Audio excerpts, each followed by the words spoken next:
what happens upon freeing these people that you have consistently demonized, dehumanized, victimized, and oppressed? How do you coexist? And some, like Thomas Jefferson, didn't believe it was possible to coexist. Suggests that they should be moved way beyond, back to Africa, away from the memory, the 10,000 recollections, to quote him, of what has been done to them.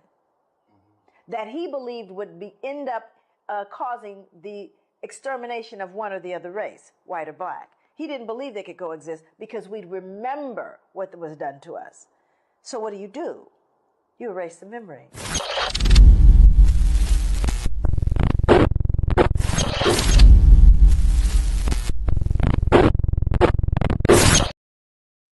Thank you for tapping in. This is Brian HRap B. Williams. Thank you. This is the End of the Bench Media presents A Few Minutes with HRap, where I hopefully provide you with information that will uplift, inspire, and put you in the right state of mind. We are in a funny time these days. We have a disconnect. The greatest disconnect I see is with the old and the young. That is a traditional disconnect. The older people, we figure we know things, and the younger people, they're trying to experience things and they don't want to be guided. But what we have to do is develop a means to communicate. But before I do this, I do the same thing every day. If you're not watching this live, I want you to go to www.theendofthebench.com, TheEndofthebench.com. The reason I want you to go there, that's my website. Give me some traction, and I will show you a video from One Mic History about the Black Cowboy. I'll show you a portion of it. You can watch it in its entirety if you go to the website. I want you to check that stuff out because it's important. It's important that we maintain our history. Once we maintain our history, we'll know where we came from, we'll know where we are, and we'll know how to navigate the future. Before I get started, I want to thank my parents, Dolores and John. Without Dolores and John, there is no me. You'd be doing something else with your valuable time. With that being said, cooks versus chefs. Those are metaphors. The cook is the young person. He knows how to prepare a meal. He knows the ingredients. He can read. This is the problem with our young people. We have informed young people and we have experienced older people. I would like to refer to myself as a junior senior citizen. A junior senior citizen. Not quite a senior citizen, but hey, it's the only thing left for me to accomplish is to be a senior citizen. And we are grandparents, we're uncles, we're dads, we're moms, we're aunts, we're grandmas. We are that. And what we have to do, especially in these tumultuous times, figure out a way to get our young people and ourselves on the same accord. We need to be links on a chain. That's what we need to be. You're only strong as your weakest link. There's no such thing as blanks. God did not make one blank. Everybody in the history of this world is good at something. Hey, if you're good at lying, guess what? You need to write down some stories.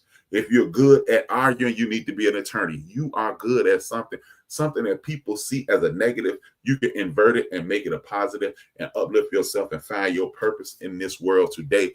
Thank you for tapping in. Everybody who's tapping in, I really want to welcome you. Because without you, I'd just be some guy talking to himself on a regular basis. You make the difference. I want to thank each and every one of y'all. I need you also to hit that like, hit that share, tell a friend, and subscribe if you haven't. Back to the topic at hand, cooks versus chefs. But we're going to say cooks to chefs because we're not against our young people. We are for. As the young people say, we ride for our young people. We need them. Without them, there is no us. Without us, there is no them. We made them. No, they keep us alive. They inspire us. They continue to pump good energy into our lives. They make mistakes, which gives you purpose. They make accomplishments, which give you pride. They live so you can continue to live into perpetuity. Because guess what? If you're a grandparent, that is really you times two. You created that young person. That young person helped create, and you helped create that young person. That young person helped create another young person. And guess what? Granddaddy Fred, Granddaddy Tyrone, Granddaddy Jamal, whatever you want, Papa, whatever, whoever you are, grandma this, grandma that. These are extensions of us. That's why for some reason everybody say I seem to love my grandchildren more than I love my own children. Because forget them, we got grandchildren. I ain't responsible for them. I'm responsible for exclusively their happiness. I had to keep you in line. I had to feed you. I had to keep a roof over your head. I had to do all this other stuff. All I got to do is love this little joker, and we winning. Which that's why I said cooks. Which the difficulty now is our children are more informed than we ever were. And an informed person can cook a meal. You can make rice. All you have to do is rinse off the rice. All you have to do is put the rice in a pot and put some water in the pot and boil it. And then you just put some heat in the pan or in the dish. And then you put some seasoning on it. And then I can put it in front of you. And it may taste okay because I got it off the internet, Dad. Mom, I got it off the internet. I know the recipe, right? But we're talking about metaphorically. The recipe I'm cooking is the recipe of community. Y'all already know my mantra on this show is to make my great-grandchildren's great-grandchildren life better than ours ever was. So if that's what we're going to do, you have the information, young person. I have the experience. That's why it's like cooking. You can Google how to make a sweet potato pie, but my mama make a sweet potato pie way better than the one I make because you don't know how to prepare. You know how to cook. A chef, aka an experienced adult, knows how to prepare a meal. A cook knows how to heat up vegetables, heat up meat, heat up grease, boil water, because you made them. My rice is always sticking, Dad, Mom, because you didn't rinse it off, boy, young lady. Rinse it off 2 or 3 times. Don't just run some water on it and pour it out. You rinse it 2 or 3 times till the water's clear. Now that the water's clear, the rice don't have as much starch and things on it, and it will flow freely in the pan, and then it'll be fluffy. That's how that experience of being a chef. See, I could Google, I know what was going on, Dad, in the 90s, blah, blah, blah. Yeah, you read someone's version of the 90s. You read someone's version of the 80s. You read someone's version of the 2000s, but I experienced it. This is where we had a disconnect. We have to get away from scolding exclusively, because scolding is part of parenting. Shame is a real thing. You should be ashamed of these grades. You should be ashamed of your behavior. You should be ashamed of your choice of clothing. You should be ashamed in the presentation that you put in front of us, telling me that I raised you in that way, because I didn't. I did not raise you to look that way, to act that way, to speak that way, to think that way. I raised you to be a better individual. So guess what? You have information. I have knowledge. Knowledge, and that's called knowledge and wisdom.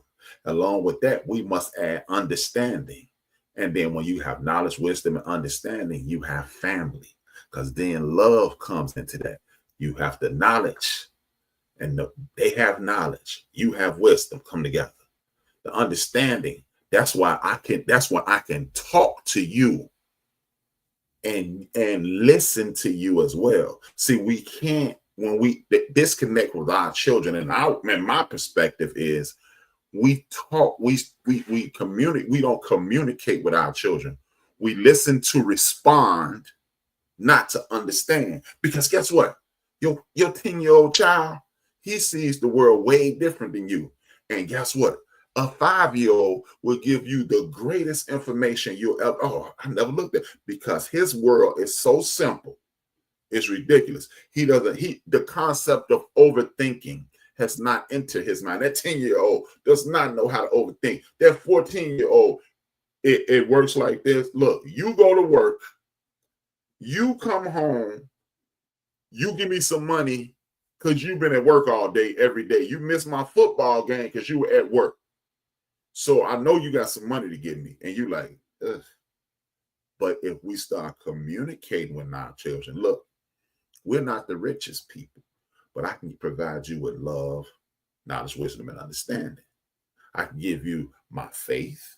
I can give you my life experience, and I can even open up my chest and show you my heart and show you the scars and the bruises and the batteredness.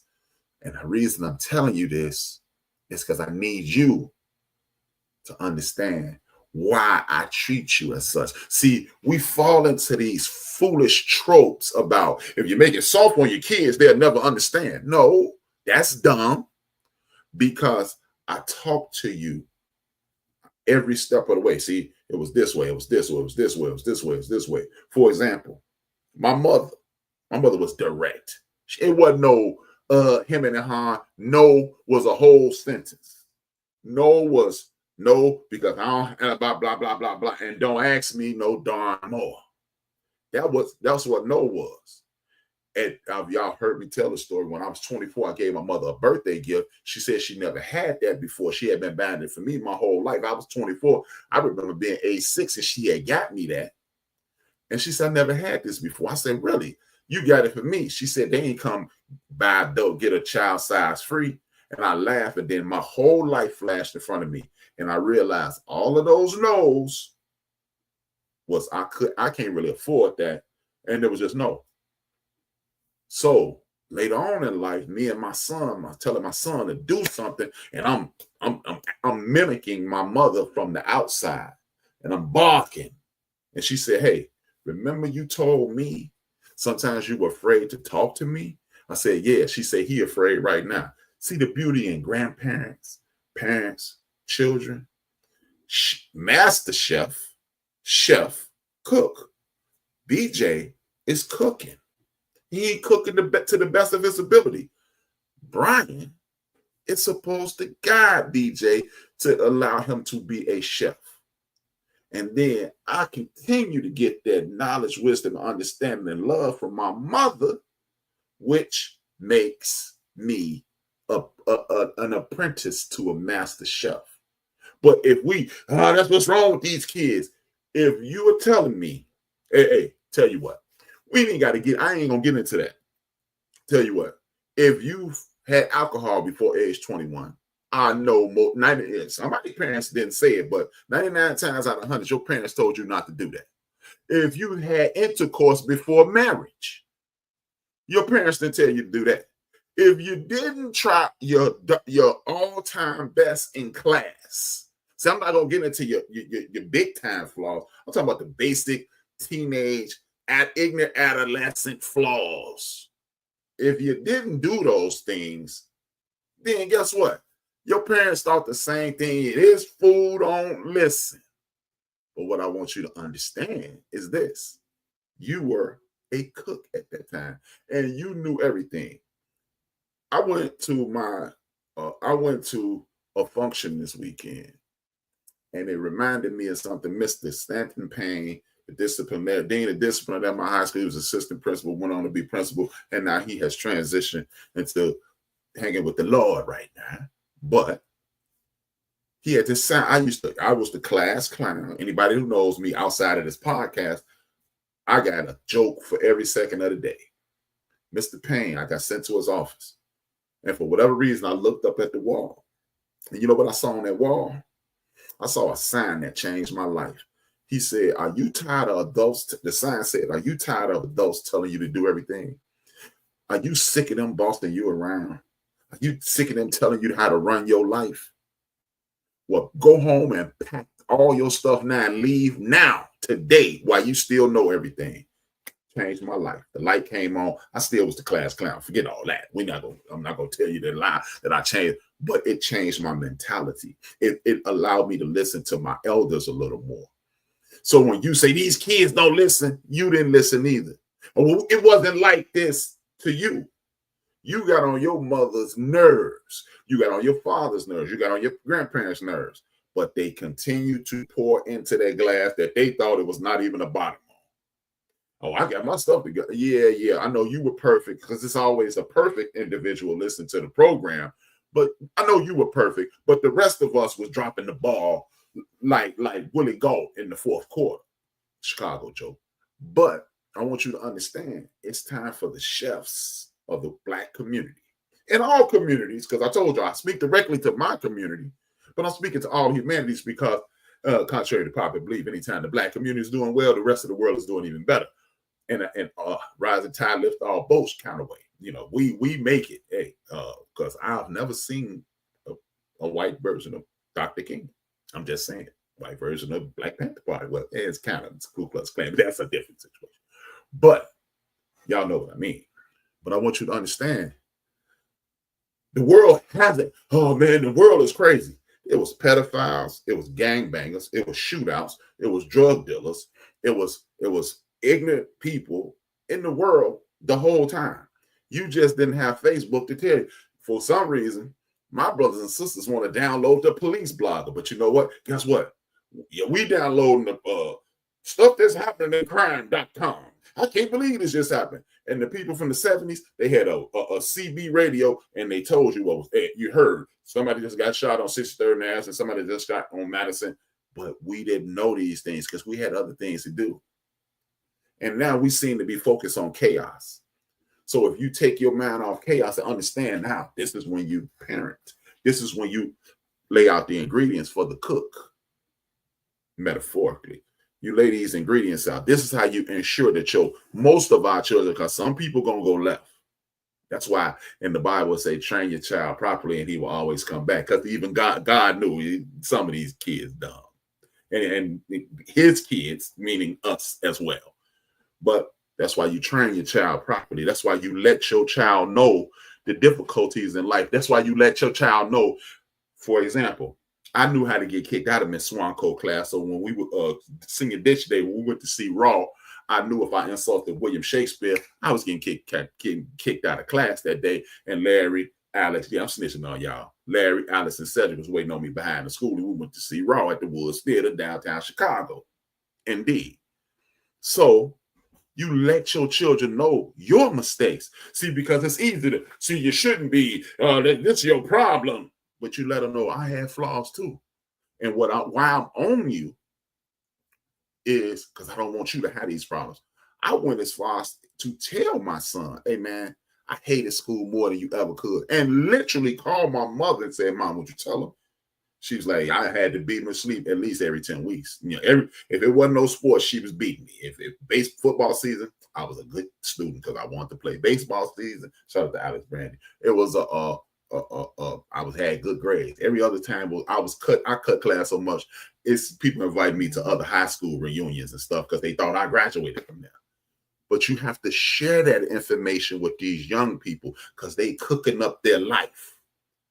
But if you want the presentation to be pristine, if you want the presentation to be glorious, that's what a chef does. A chef knows how to add garnish. A chef knows, hey, it says 1.5 cups of sugar, but we really need 1 3/4 because that heat gonna take some of that taste up. You see what I'm saying? But instead, we want to be, what's my man name who be yelling at that white brother that be yelling at people. We want to be him. Gordon Ramsay. We want to be, no, we can't. You can't be Gordon Ramsay with children. And we're going to get away from absorbing that slave mentality or that slave plantation ownership mentality by beating our children and verbally abusing our children.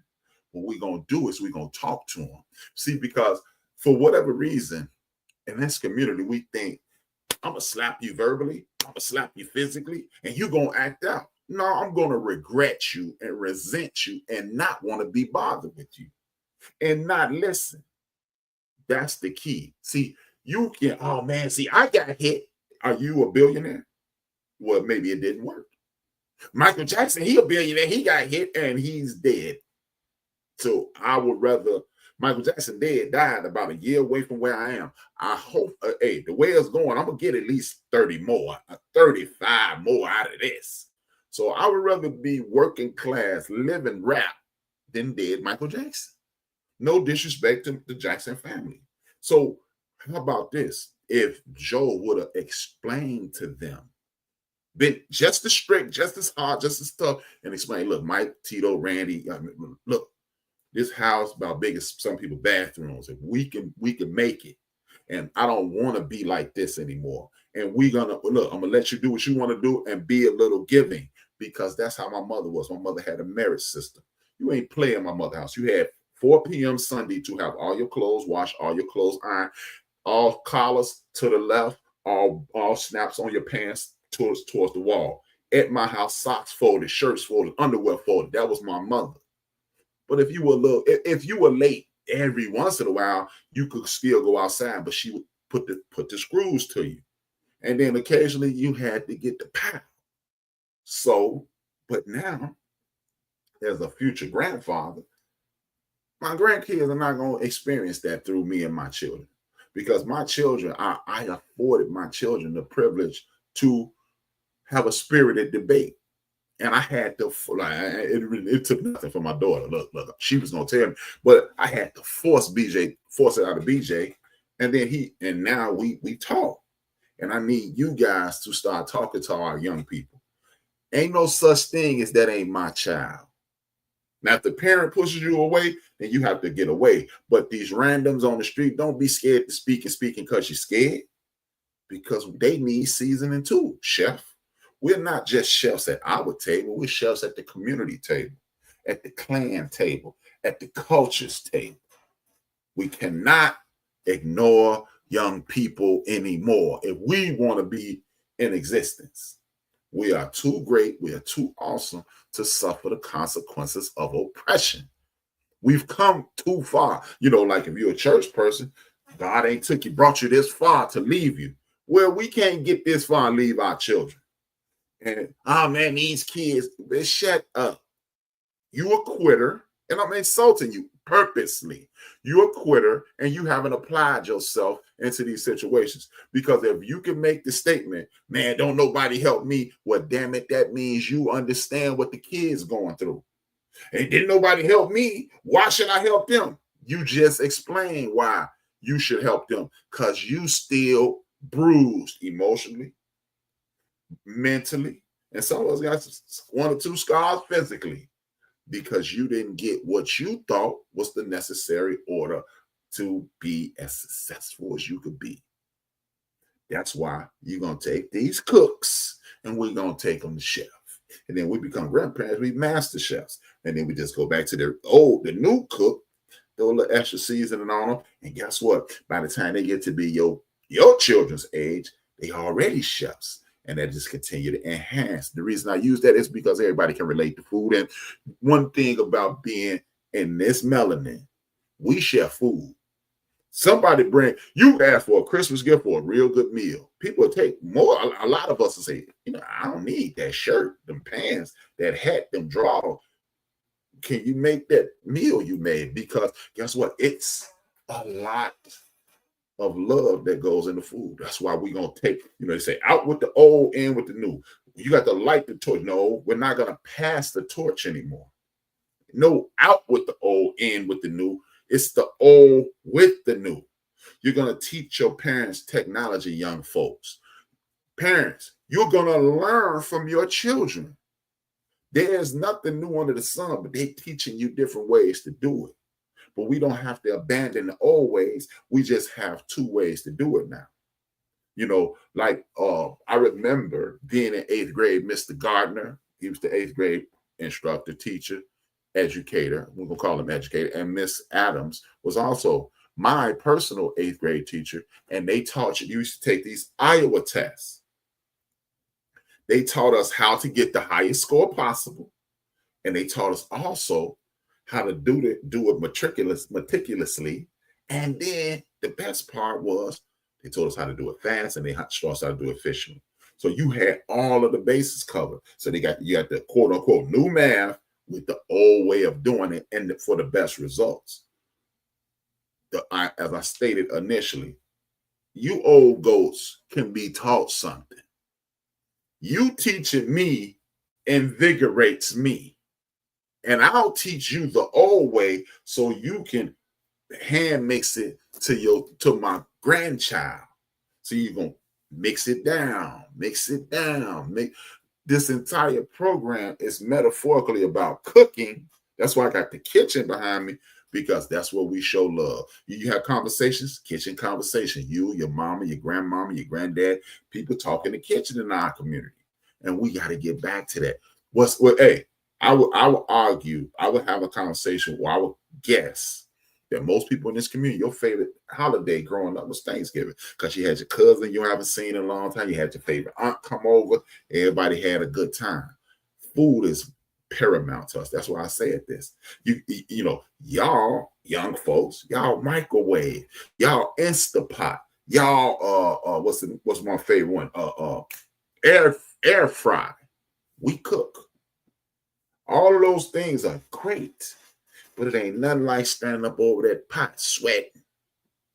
I'm gonna tell you, man, if you have never, something simple, if you young and old people, if you've never made a stir fry from scratch, chopping up the onions, chopping up the mushrooms, chopping up the bell peppers, chopping up the garlic, chopping up everything that you want to put in it, making the rice, like I told you, rinse it off 3 or 4 times.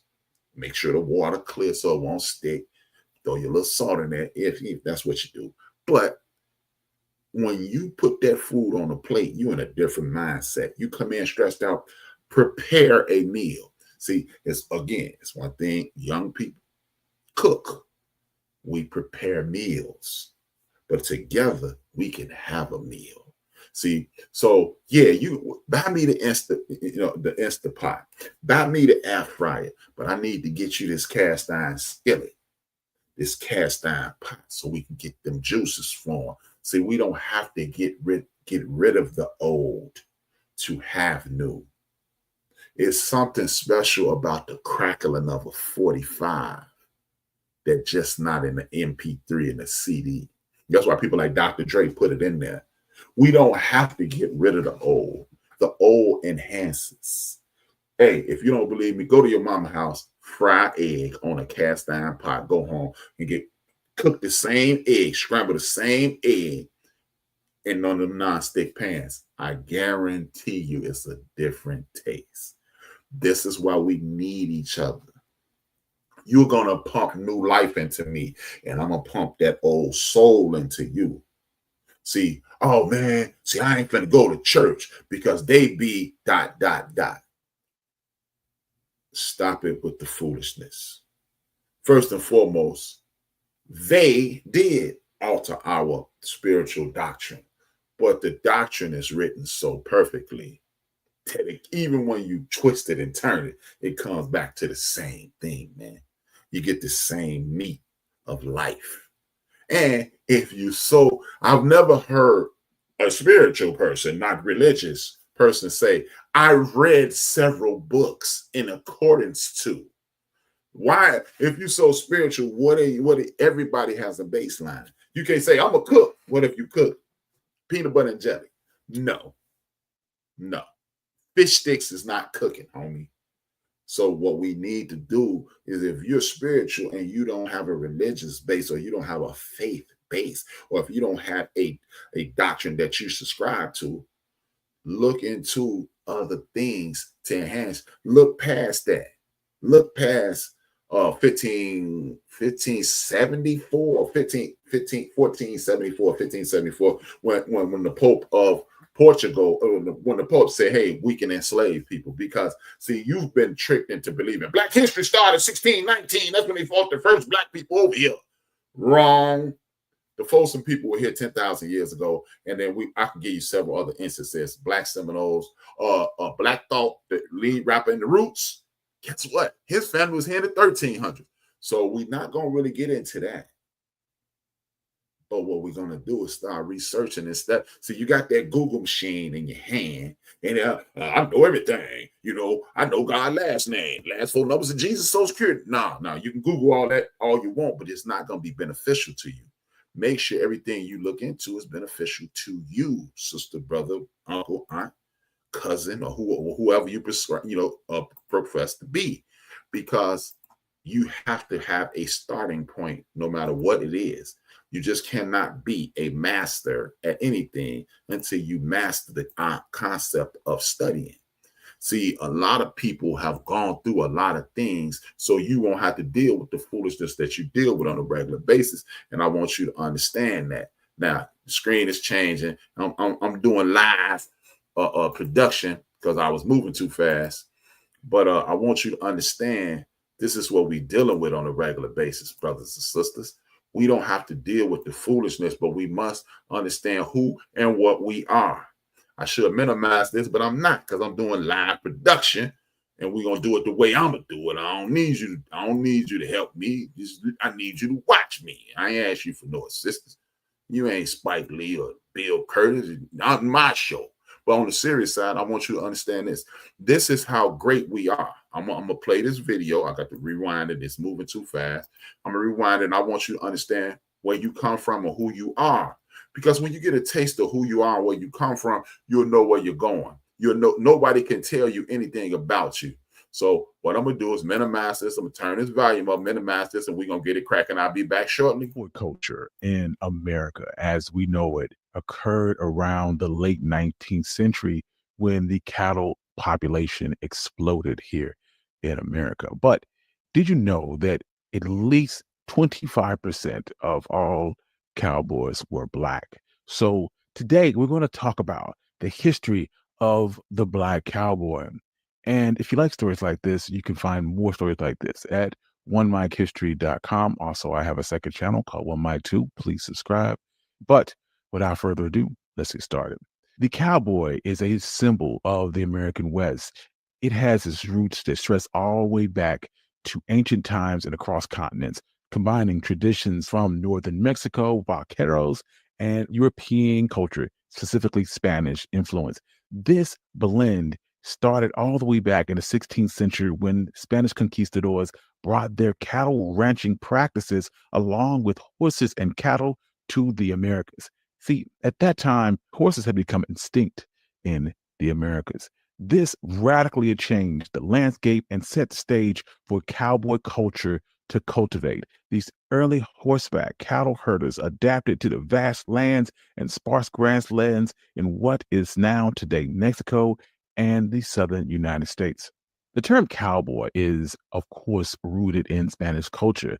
Originally, cowboy came from the word vaquero in Spanish, which translates to someone who handles cattle while riding a horse. The word vaquero itself is derived from vaca, which means cow, stemming from the Latin word vaca. Interestingly enough, English language had its own term for a cowboy. It was called a cowherd, and was used to describe a cattle herder akin to a shepherd for sheep. And this dates back to at least the year 1000. Regardless, by the 1700s, the term cowboy had appeared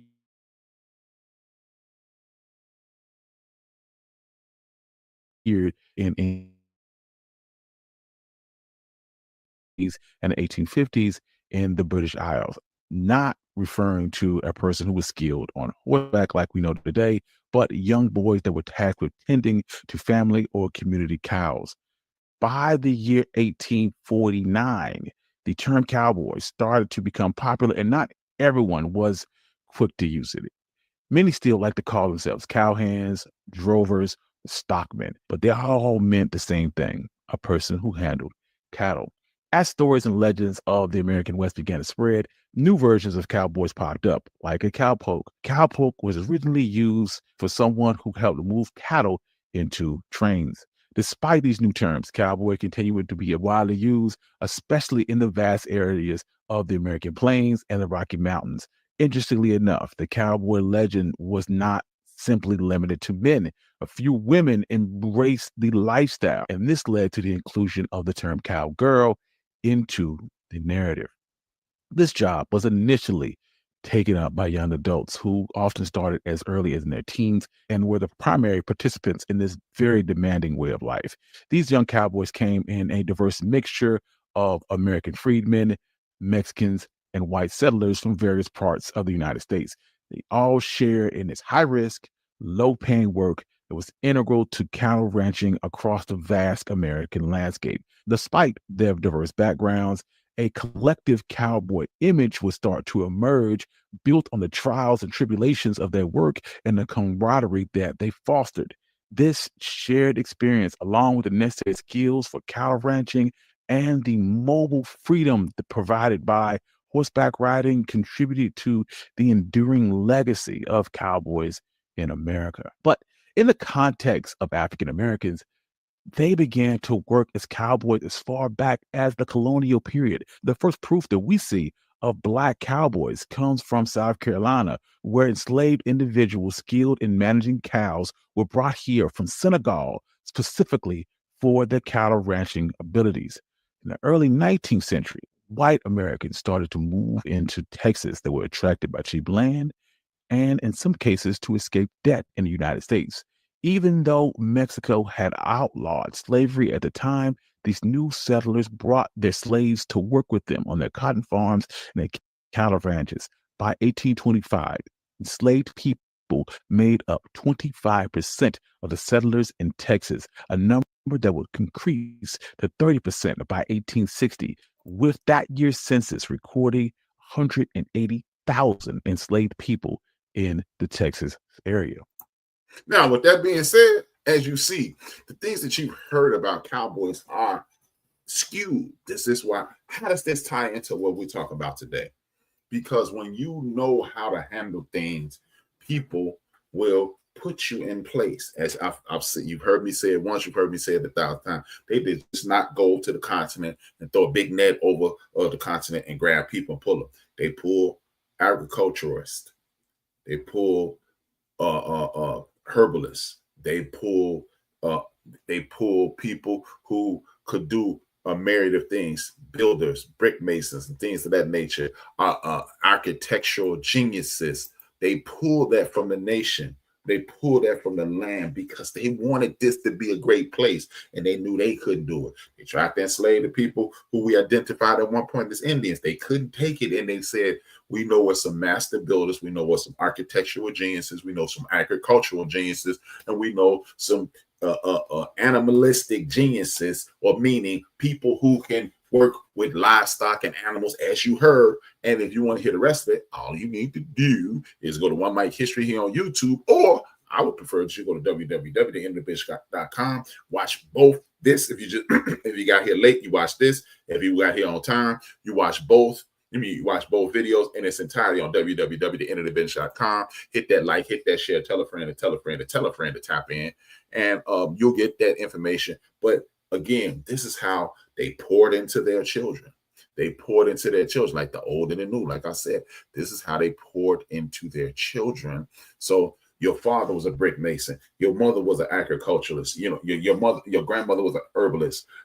Somebody was a person who could handle the livestock. Everybody had a job in this world.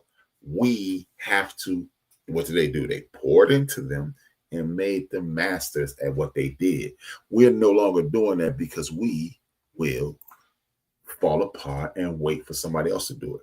This is why we have to share the knowledge. Sharing the knowledge is paramount. It's easy to point the finger and say what you should and what you could and what you ain't and what you ought to. But it's hard. It is difficult. It is an arduous task to say, hey, allow me to teach you this. Allow me to work with you until you obtain the knowledge to do this. Have we done that with our young people today? Or have we allowed the television, the iPad, the laptop, the cell phone, the social media outlets, the rap music, the movies, have we allowed them to raise our children? That's how people know us, meaning the Black community. They listen to rap songs, they watch movies like Men's Society and say that's how they are.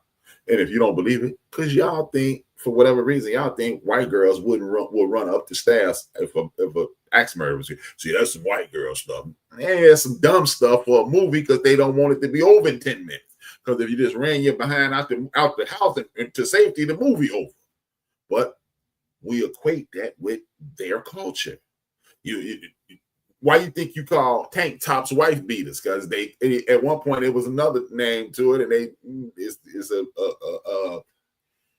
racial colloquialism attached to it. I'm not going to use, but because we keep applying it. When you watch The Godfather, you see Sonny in a tank top, and they was calling it that name at that time. So what we have to do is start sharing knowledge of who you are, how you got to where you are, the pitfalls and the mistakes that you made so you can walk your child through it. The beauty in the young people today, they use this 3 letters to shut us up, and it angers us, but it should encourage us. What 3 letters are those? WHY. Why?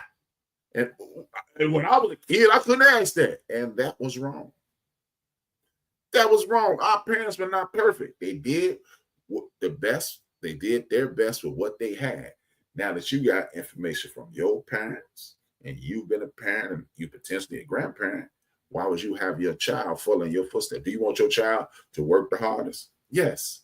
We should be showing them things like eyes on the prize. We should be showing them things like the assassination of Dr. Martin Luther King, the assassination of Malcolm X, the assassination of Fred Hampton. You should be telling them about Ida B. Wells. You should be telling them about C.W. Gurley. You should be telling them about John Horst. You should be telling them about even Anthony Johnson. He might be the worst brother in the world. Make Clarence Thomas look like Malcolm X, but Anthony Johnson, and if you don't know who Anthony Johnson is, look him up. Maybe you need to know about Anthony, but we need to tell them about these things. See, that's why our children grew up in this fog. Oh man, racism is that's not a thing. You just have to work hard and blah, blah, blah, blah, blah, blah, blah. And you just a darn fool for that. Because we shielded our children from that. But nah, that's how you get somebody's skin tough. You don't shield them from the pain of our ancestors. You enhance their lives with that pain. That pain should fuel them. And if, the Holocaust, it'll never again. 9/11, never again. Enslavement of our people, raping of our women, kidnapping of our brothers, raping of our boys, it'll never happen again. Fooling, going for the okie doke with integration, it'll never happen again. Should you not have other friends from other cultures? Wrong. But you know what? You need to always revert back to yours. You would be surprised how many things that you innately do that you've never seen your parents do that you do. What I'm doing right now, people who knew my father have told people, if I didn't know better, I would think Johnny raised him. Because I sound and I talk and I think like my dad. Never met my dad. My dad died April 4th, 1970. I was born August 1970. So it is in you. Guess what? Everything that's good about you, it's in your children. Everything that's bad about you, it's in your children. And guess what your job is, chef? To cook up all that marvelous. You cook that marvelous up into your child and bring it to the forefront. That procrastination that you have, it's in your child. It's innately in your child. That hard-headedness, it's in your child. He needs to be doing what I said. No, he don't. You need to be explaining to him, if you don't do this, you're going to suffer the consequences that I've suffered, and you don't want to live that life. That's why we have to get the ingredients. You got the ingredients. You had your lady, you had yourself, you come together and you baked up that child. Now you and that woman need to be taking the best things about her and the best things about you and making sure you bring all of that to the forefront, and also let them know, hey man, I used to do this. So if you find yourself there, don't do that. Don't do that. We need to be talking to our children about the abuse that our parents, grandparents, and elders have had. We need to be talking about the abuse that we experience when they're old enough, of course. We need to be talking about the abuse of the community. We need to be talking about the addictions, whether it be substance or alcohol. Poor impulse control. See, in order to make a computer, Chat GPT, everybody love that now. You can't just say, give me the recipe to some stuff that's good. And this Chat GPT, if you don't get off this computer food, but if you lay it out, it produces the best possible results. If we let our children know our greatest attributes and even know our flaws, I need you to stay away from these because these are no good. Then and only then you'll be able to, in my opinion, be able to parent your child and put them in the best possible mind state, mental state, emotional state, and state of community. With that being said, I'm so glad we had this time together. It's your man, Brian HRap. Have a great day. I'll be back in about 14 minutes on the forecast. We're doing Astro World tonight. Travis Scott, he had a concert that went left. You know what? I'm left-handed. It went right. With that being said, man, I want y'all to tap in, hit that like, hit that share, subscribe, tell a friend to tap in. I am HRap B. You are here, and thank you for supporting me because you're not a follower. I don't have any followers. I'm not Jesus. I'm his little brother. But with that being said, thank y'all for tapping in. Tell a friend to subscribe. This is Brian HRap B. Williams. This is the Intervention Media. Thank you. And I'm in the show by saluting the Podfather. He is the original Podfather. His name is Reggie O'Shea. If you're down, you know him as Combat Jack, and he's to end his show by saying this: dream your dreams and man up and woman up, and man up and woman up and live your dreams. Because life without dreams flows in black and white. Life with dreams flows in technicolor, surround sound. You see that apple? Bam! What that apple killing it? Two fingers, one. Growth in wisdom, knowledge, you see, self-understanding and self-discovery, healthy relations, self-control, all those things are hateful. But this is the only way a minority can rule over a majority of people, is by turning their minds backwards so that they love the things that destroy them and hate the things that move them forward. In order for these people to rule over us, we must hate learning. It has to be built into us. We must think that we can't do math. Because you see, if we do math, if we were into learning, if we were into research and into thinking and into, real philosophical ideas and abstractions, we would defeat those people. They know it. So consequently, what they must do is rob you of all of these things so that they may stay in there.